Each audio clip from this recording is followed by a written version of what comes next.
Assalamualaikum warahmatullahi wabarakatuh. Berjumpa lagi dengan Ibu dalam pembelajaran kimia untuk kelas 12 semester genap, yaitu tentang senyawa-senyawa turunan alkana.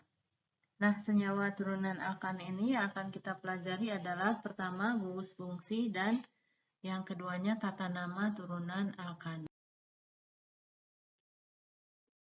Senyawa turunan alkana diantaranya adalah alkanol atau alkohol, kemudian alkoksi alkana atau eter, alkanal atau aldehid, dan alkanon atau keton.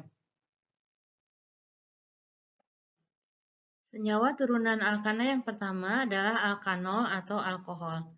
Nah, alkohol ini dalam kehidupan sehari-hari banyak kita kenal, dan alkohol ini mempunyai gugus fungsi ROH. Jadi ada gugus fungsi OH di belakangnya. Nah, senyawa turunan alkana yang kedua adalah alkoksi alkana atau eter. Eter ini mempunyai gugus fungsi O yang diapit oleh dua buah alkil. Jadi gugus fungsinya O, kemudian rumus kimianya adalah ROR. Berikutnya, gugus fungsi atau turunan alkana yang ketiga adalah aldehid atau alkanal.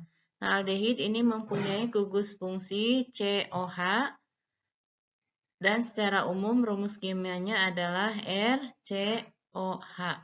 R ini menunjukkan alkil. Senyawa turunan alkana yang keempat adalah alkanon atau keton. Nah, keton ini mempunyai gugus fungsi C yang berikatan rangkap dengan O. Kemudian, di kiri kanannya ini mengikat gugus alkil, dua buah gugus alkil. Nah, gugus alkil yang diikat bisa sama, bisa juga berbeda. Nah, untuk tata nama senyawa turunan alkana, ini penamaannya secara dasar sama dengan penamaan alkana. Nah, langkah-langkah penentuan nama senyawa turunan alkana yang pertama adalah mengidentifikasi gugus fungsi. Seperti yang sudah dijelaskan, tadi gugus fungsinya ada alkohol, ada eter, aldehid, atau keton. Jadi dilihat di rumusnya itu mengandung gugus fungsi apa. Kemudian kedua, memilih rantai induk. Rantai induk ini adalah rantai yang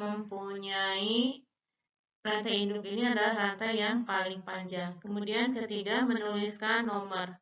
Menuliskan nomor, penomoran nomor adalah dari ujung yang paling dekat dengan gugus fungsi. Kemudian keempat, barulah menuliskan namanya.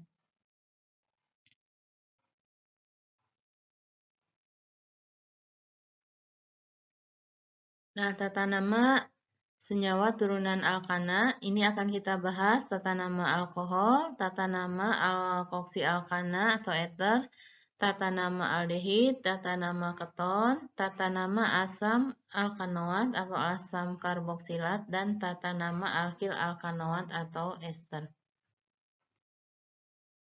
Yang pertama, tata nama alkohol.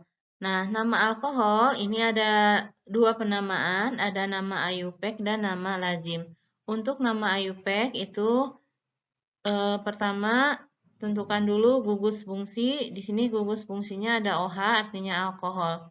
Kemudian pilih rantai yang paling panjang, yang paling dekat dengan gugus fungsi. Di sini C, penomoran atom C-nya bisa dimulai dari kiri atau dari kanan karena sama letak OH-nya ada di nomor 2. Kemudian sebutkan letak OH-nya ada di nomor 2, kemudian lihat atom C-nya ada berapa, kemudian diberi akhiran ol.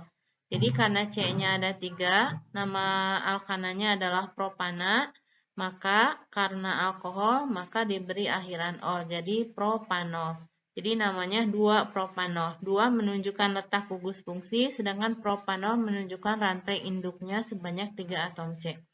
Itu nama IUPAC-nya. Untuk nama lazimnya, nah nama lazim ini sebutkan dulu gugus alkilnya. Di sini ada 3. 3 itu propil, kemudian akhiri dengan alkohol. Jadi namanya propil alkohol. Untuk tata nama ether, di sini adalah pilih dulu alkil yang paling pendek, kemudian gabungkan dengan nama oksi. Karena di sini alkilnya sama, kita pilih salah satu, berarti dua buah atom C itu namanya etana, maka digabung dengan oksigen jadi etoksi. Kemudian rantai yang satunya lagi juga sama dua buah, sebutkan nama alkananya. Alkana yang mengandung dua atom C namanya etana, maka namanya adalah etoksi etana. Untuk nama lazimnya, tinggal sebutkan gugus alkilnya apa. Di sini alkilnya adalah etil. Etil ada dua buah kiri kanan, maka diberi nama dietil. Kemudian beri akhiran ether. Jadi namanya dietil ether.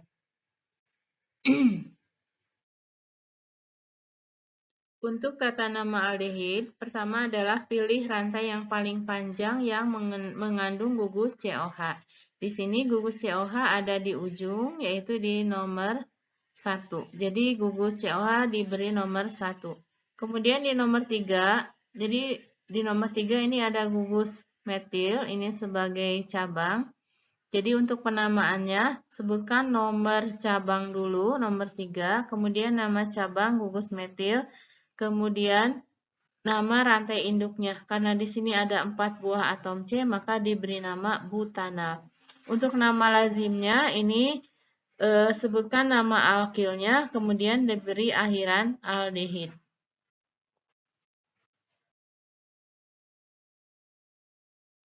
Untuk tata nama keton, pertama pilih rantai yang paling panjang, yaitu di sini rantai yang lurus. Kemudian beri nomor, penomoran ini dari ujung yang paling kanan. Karena ujung yang paling kanan ini dekat dengan cabang. Di sini ada cabang. Maka di sini namanya adalah 2-metil 3-pentanon. 2 menunjukkan nomor cabang, kemudian metil nama cabang. 3 ini adalah nomor gugus fungsi, ini ada di tengah. Pentanon adalah nama rantai induknya, diberi akhiran on. Untuk nama lazim, tinggal sebutkan nama alkil di kiri dan kanannya, kemudian akhiri dengan kata keton. Untuk tata nama asam karboksilat, ini sama saja dengan tata nama senyawa turunan alkana yang lain. Nah, gugus fungsinya ini ada di ujung, berarti diberi nomor 1. Di sebelah kanan, ujung sebelah kanan, nomor 1 menuju ke sebelah kiri. Selain itu, karena di sini ada cabang, maka harus disebutkan dulu. Jadi namanya adalah beri awalan asam, kemudian nomor cabang, ini ada di nomor 3, namanya gugus metil. Jadi asam 3-metil. Kemudian karena rantai induknya mengandung 4 buah atom C, 4 atom C kalau di alkana namanya butana, maka ini karena asam diberi akhiran OAT. Jadi asam 3-metil butanoat.